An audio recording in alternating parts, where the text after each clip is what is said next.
So guys question number 25 है ये, और इसमें हमें बताया गया है कि एक रेक्टेंगुलर स्लैब है जिसका रिफ्लेक्टिव इंडेक्स म्यू हमें पता करना है।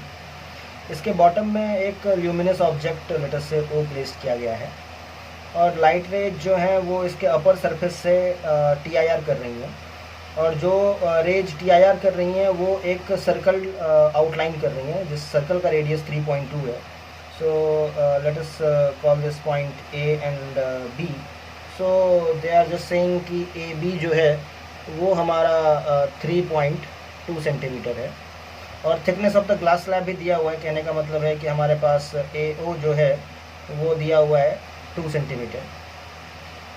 लेट अस से दिस एंगल को अगर मैं थीटा कह दूं तो यहाँ पे जो हमारा एंगल ऑफ इंसिडेंस आ जाएगा वो भी थीटा हो जाएगा, और सिंस यहाँ पे TIR हो रहा है B पे, तो हम लोग यहाँ से कह सकते हैं कि हमारा जो थीटा है वो C के बराबर है। इसके बाद थीटा जितना बड़ा होता जाएगा हर एक जगह पे TIR होता जाएगा। ये हमारा क्रिटिकल कंडीशन है। तो यहाँ पे सबसे पहले हम लोग ट्राइंगल AOB की बात कर लेते हैं। तो इन ट्राइंगल AOB हमारा जो tan थीटा बनता है यहाँ से वो हमारे पास आ जाएगा AB/AO। AB हमारे पास है 3.2 और AO है 2, so it is my tan theta. tan theta को यूज करके मैं sin थीटा भी कैलकुलेट कर सकता हूँ। So it will be equal to perpendicular by hypotenuse, so 3.2 divided by 3.2 square plus 2 square. ये हमारे पास sin थीटा की वैल्यू आ गई है। और क्रिटिकल एंगल के लिए हमें पता है कि sine of the critical angle is equal to 1 by reflective index mu. C जो है वही थीटा के बराबर है, तो यहाँ से हम लोग लिख सकते हैं 3.2 divided by this whole thing 3.2 square plus 2 square का स्क्वायर रूट, और ये हमारा 1 बाई म्यू है। और यहाँ से हम लोग म्यू की वैल्यू जो है वो बोल सकते हैं कि it is the square root of 3.2 square plus 2 square by 3.2, which is 1.179 that I can write approximately 1.18। ये हमारा रिफ्रैक्टिव इंडेक्स आ गया है, and that is all about question number 20। So guys coming to question number 26, और यहाँ पे हमें एक प्रिज्म के बारे में बताया गया है जिसका कि अपेक्स एंगल 90 डिग्री है। ये वाला एंगल 90 डिग्री है, और ये बताया गया है कि प्रिज्म का रिफ्रैक्टिव इंडेक्स 2 है, और जो लाइट रे है रिफ्रैक्शन के बाद जो सेकेंड रिफ्रैक्टिंग सरफेस है उसको 60 डिग्री पे हिट कर रहा है। तो हमें एंगल ऑफ इंसिडेंस I पता करना है।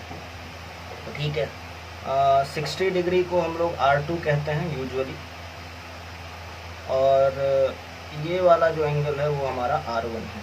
तो R1 हमें अभी पता नहीं है, लेकिन हम लोग एक रिलेशन जानते हैं कि R1 प्लस R2 जो होता है वो अपेक्स एंगल A होता है।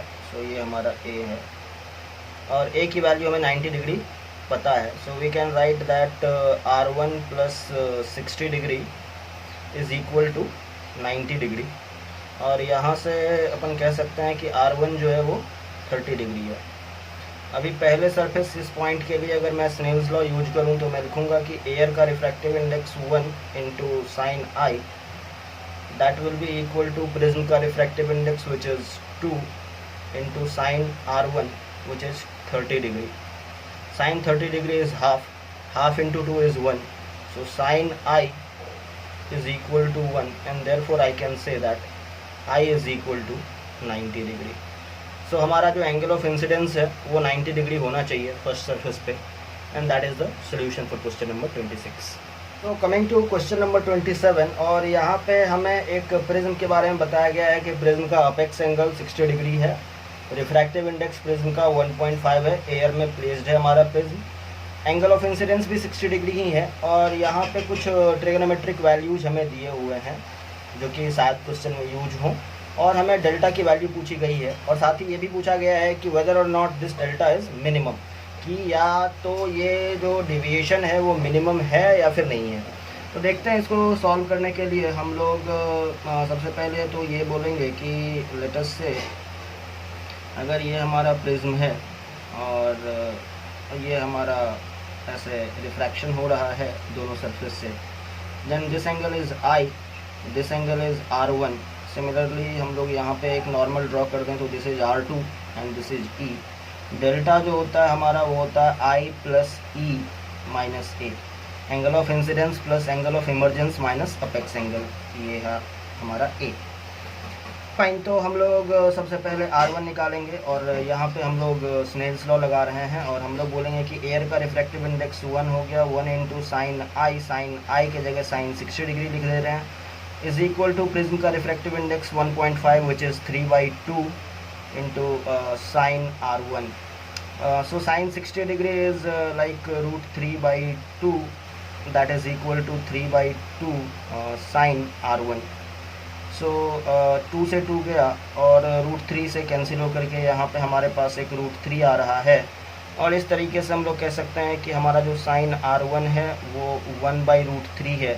अच्छा, क्वेश्चन में हमें ऑलरेडी दिया हुआ है कि जो हमारा साइन इनवर्स 1/√3 है वो 35 डिग्री है, यानी कि हमारा जो R1 हो गया वो 35 डिग्री आ गया। साथ ही साथ हमें एक रिलेशन ये भी पता है कि R1 प्लस R2 जो होता है वो A होता है, और यहाँ से हम लोग R2 कैलकुलेट कर सकते हैं। A की वैल्यू 60 डिग्री है और R1 की वैल्यू हमने अभी अभी कैलकुलेट की है 35 degree, so it is 25 degree. तो हम लोग यहाँ से देख रहे हैं कि R1 35 डिग्री है और R2 25 डिग्री है, they are not equal, so R1 is not equal to R2। तो हम लोग जानते हैं कि जब भी हमारा R1 R2 के इक्वल होता है तभी हमारा angle of minimum deviation achieve होता है। So delta minimum is not occurring, हमारा जो डेविएशन है वो मिनिमम नहीं है, ये बात हमें यहाँ से पता चल जाती है। खैर, हमें E चाहिए अभी। E के लिए हम लोग यहाँ पे स्नेल्स लॉ लगाने वाले हैं। तो हम लोग बोलेंगे कि प्रिज्म का रिफ्रैक्टिव इंडेक्स जो है वो हो गया 3/2 1.5 into sine R2 is equal to air का refractive index 1 into sine E. तो यहाँ से हम लोग थोड़ा सॉल्व कर लें तो it is coming as 3/2 sine R/2 sine 25 degree. इसके लिए हमारे पास वैल्यू है कि sine inverse 0.4 equal to 25 degree, so sine 25 degree is 0.4, यहाँ से हम लोग देख सकते हैं। So it is 0.4 is equal to sine E. ये यहाँ से कैंसिल होकर के 0.2 हो जाएगा और 0.2 इंटू 3 इज़ 0.6, तो हम लोग कह सकते हैं कि साइन ई जो है हमारा वो 0.6 आ रहा है। और हमें ये भी बताया है कि साइन इनवर्स 0.6 जो है वो 37 डिग्री है, सो हम लोग कह सकते हैं कि ई जो है वो हमारा 37 डिग्री है। अब बात कर लेते हैं डेल्टा की। डेल्टा है आई प्लस ई माइनस ए। आई है हमारा 60 डिग्री, ई हमने अभी अभी निकाला है 37 डिग्री, माइनस ए भी हमारा 60 डिग्री है, so 60 degree cancel, so angle of deviation is 37 degree and that is the answer for this question. So guys, coming to question number 28, और इसमें हमें एक इक्विलैटरल प्रिज्म के बारे में बताया गया है, और अगर हमारा प्रिज्म इक्विलैटरल है तो हमारा जो अपेक्स एंगल है वो भी 60 डिग्री हो जाएगा। और बताया गया है कि एक इंसिडेंट रे जो है वो एक फेस पे परपेंडिकुलरली इंसिडेंट हो रहा है। कहने का मतलब है कि हमारा जो एंगल ऑफ इंसिडेंस आई है वो 0 है, तो ऑब्वियस सी बात है कि हमारा जो R1 हो जाएगा वो भी 0 ही हो जाएगा यहाँ पे। और उसके बाद हम लोग ये रिलेशन भी जानते हैं कि R1 प्लस R2 जो होता है वो A होता है, और A हमें 60 डिग्री पता है, R1 0 है, तो यहाँ से हम लोग कह सकते हैं कि हमारा R2 जो है वो 60 डिग्री है। कहने का मतलब है कि हमारा जो ये एंगल है वो हमारे पास 60 डिग्री अवेलेबल है। ओके, नाउ यहाँ पे हमारे पास दो ऑप्शंस हैं, दो डायरेक्शन में हम लोग यहाँ से सोच सकते हैं। पहला तो ये कि इस पॉइंट पे मैं स्नेल्स लॉ लगा दूँ और फिर मैं एंगल ऑफ इमरजेंस पता करूँ, फिर एंगल ऑफ डेविएशन पता कर दूँ। लेकिन इस बात को भी इंश्योर करना ज़रूरी है कि क्या ये रे इस पॉइंट से रिफ्रैक्ट होगा या यहाँ से ये टोटल इंटरनल रिफ्लेक्शन अचीव कर लेगा। तो उसको समझने के लिए हमें ये चेक करना पड़ेगा कि हमें जानते हैं कि साइन 60 डिग्री जो होता है वो √3/2 होता है। तो √3 को अगर मैं 1.7 ले लूँ तो 1.7/2 इट इज़ अप्रॉक्सीमेटली 0.85 आ रहा है। और हमारा जो sine of the critical angle होता है वो 1/μ होता है, यानी कि ये 2/3 हो जाएगा। 2/3 इज़ अप्रॉक्सीमेटली 0.67। तो ऑब्वियस सी बात है, हम लोग देख सकते हैं कि हमारा जो साइन 60 डिग्री है वो बड़ा है साइन सी से। कहने का मतलब है कि हमारा जो 60 डिग्री है यानी कि R2 है वो बड़ा है सी से, यानी कि इस पॉइंट पे जो एंगल ऑफ इंसिडेंस आ रहा है R2 वो 60 डिग्री वो हमारा क्रिटिकल एंगल से बड़ा है, इसीलिए जो लाइट रे है वो यहाँ से बाहर नहीं निकलेगा। इस पॉइंट पे इसका टोटल इंटरनल रिफ्लेक्शन होगा, इसलिए इस पॉइंट पे मुझे स्नेल्स लॉ नहीं लगाना है। इस पॉइंट पे मुझे यूज करना है कि angle of incidence equal to angle of reflection. तो ये यहाँ पे 60 डिग्री है, तो इक्वली 60 डिग्री का एंगल बनाते हुए ये यहाँ पे इंसिडेंट कर जाएगा। तो ये एंगल 60 डिग्री है, तो ऑब्वियसली ये एंगल भी हमारा 60 डिग्री ही होगा। तो दिस इज 60, दिस इज 60, 120 हो गया। ये एंगल हमारा 30 डिग्री हो जाएगा, ऑब्वियस सी बात है। तो ये 30, और चूंकि ये इक्विलैटरल है तो ये एंगल 60 डिग्री हो रहा है, तो ऑब्वियस सी बात है ये एंगल हमारा 90 डिग्री हो जाएगा। कहने का मतलब है कि हमारा जो लाइट रे है वो प्रिज्म के बेस पे आकर के हिट करेगा और परपेंडिकुलरली हिट करेगा। इसका मतलब ये बिना डेविएशन के बाहर निकल जाएगा। अभी हमसे पूछा गया इंसिडेंट रे और इमर्जेंट रे के बीच का एंगल, तो ऑब्वियस सी बात है हम लोग इस एंगल में इंटरेस्टेड हैं। ये हमारा इंसिडेंट रे है, ये इंसिडेंट रे का डायरेक्शन है, और ये इमर्जेंट रे का। सो ये एंगल हमसे पूछा गया है, late us call this delta.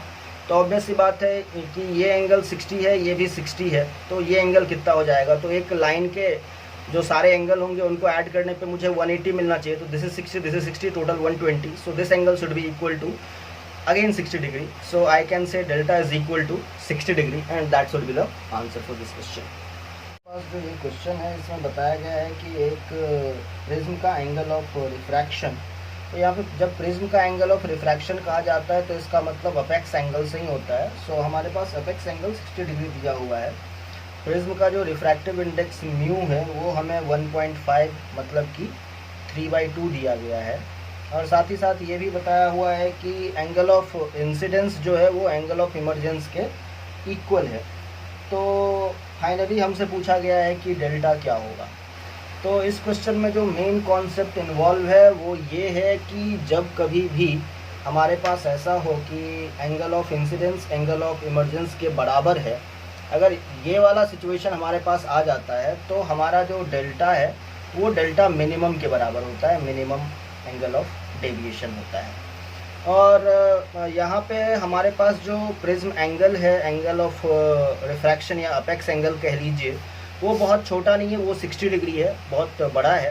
तो इसके लिए हम लोग अप्रॉक्सीमेशन वाला फार्मूला यूज नहीं करेंगे, मेन फार्मूला यूज करेंगे, और वो है कि refractive index mu is equal to sine of A plus delta minimum by 2 over sine of a/2। Values रखते हैं, चलिए। म्यू हो गया हमारे पास 3/2, साइन ए हमारे पास है 60 degree plus delta m by 2 divide by sine 60 degree by 2 that is sine 30 degree. Sine 30 degree 1/2 हो जाता है, सो 1/2 को इस साइड ले आते हैं तो ये 3/4 हो जाएगा, और ये हमारे पास आ गया sine 60 degree plus delta minimum over 2। तो यहाँ पे हम लोग कह सकते हैं कि 60 degree plus delta minimum by 2 जो है वो साइन इनवर्स 3/4 के बराबर है। सो सिमिलरली हम लोग यहाँ से ये भी कह सकते हैं कि हमारा 60 डिग्री प्लस डेल्टा मिनिमम जो है वो 2 इंटू साइन इनवर्स 3/4 के बराबर है। एंड फाइनली हम लोग ये कह सकते हैं कि हमारा जो डेल्टा मिनिमम हो जाएगा वो इक्वल हो जाएगा twice of sine inverse 3/4 minus 60 degree, और ये हमारा डेविएशन हो जाएगा। That is the final answer for question number 28। Question number 30, हमारे पास एक प्रिज्म है जिसका अपेक्स एंगल 3 डिग्री दिया है और एक लाइट रे इंसिडेंट हो रहा है इस फेस पे परपेंडिकुलरली। कहने का मतलब यहाँ पे हमारे पास I 0 है, देन ऑब्वियसली हमारा जो R1 है वो भी 0 हो जाएगा। ये 3 डिग्री दिया हुआ है हमें, ऑब्वियसली बात है R1 प्लस R2 जो है वो A के बराबर होता है, R1 0 है, और इसी वजह से हम लोग कह सकते हैं कि R2 जो है वो हमारा 3 डिग्री आ जाएगा। R2 यहाँ पे हम लोग अगर एक नॉर्मल ड्रॉ करें तो ये वाला जो एंगल है वो हमारा R2 है और ये हमारा E आ जाएगा। तो यहाँ पे हम लोग स्नेल्स लॉ लगा करके E कैलकुलेट करेंगे, बट यहाँ पे जो सराउंडिंग मीडियम है वो 2 कंडीशन में दिया है। तो फॉर केस ए हम लोग बात करेंगे कि हमारा जो न्यू सराउंडिंग है वो 1 है, एयर है। तो चलिए स्टार्ट करते हैं। इस पॉइंट पे मैं स्नेल्स लॉ लगा रहा हूँ, तो हम लोग बोलेंगे प्रिज्म का refractive index 3/2 times sine R2 which is 3 degree is equal to air का refractive index 1 into sine E। अभी देखिए हमारा जो 3 डिग्री है वो एक बहुत छोटा सा एंगल है, तो अगर हमारा थीटा बहुत छोटा होता है, थीटा टेंड्स टू 0 होता है, तो साइन थीटा को हम लोग अप्रॉक्सीमेट कर देते हैं थीटा से। तो यहाँ पे जो हमारा साइन 3 डिग्री है तो 3/2 into 3 degree is equal to sine E को मैं अप्रोक्सीमेट कर रहा हूँ सिंपली ई से, तो यहाँ से हमारा ई आ गया 3 into 3 दैट इज 9/2 4.5 डिग्री। इस केस में हमारा डेविएशन डेल्टा है that is i plus e minus a, i 0 है, e 4.5 डिग्री है और a 3 डिग्री है, तो ये यहाँ से हमारे पास 1.5 डिग्री आ रहा है।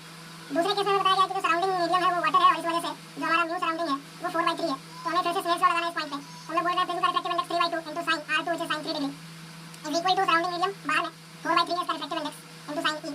अगेन हम लोग अप्रोक्सीमेशन सेम ये वाला यूज कर रहे हैं, so 3/2 into 3 degree is equal to 4/3 into e आ जाएगा और यहाँ से e हम लोग बोल सकते हैं 27/8 डिग्री और डेल्टा की जहाँ तक बात रह गई i plus e minus a, i 0 है, e 27/8 डिग्री है माइनस a 3 डिग्री है, 8 3 24, 27 minus 24 is 3, so 3/8 degree, so that is the deviation in this case.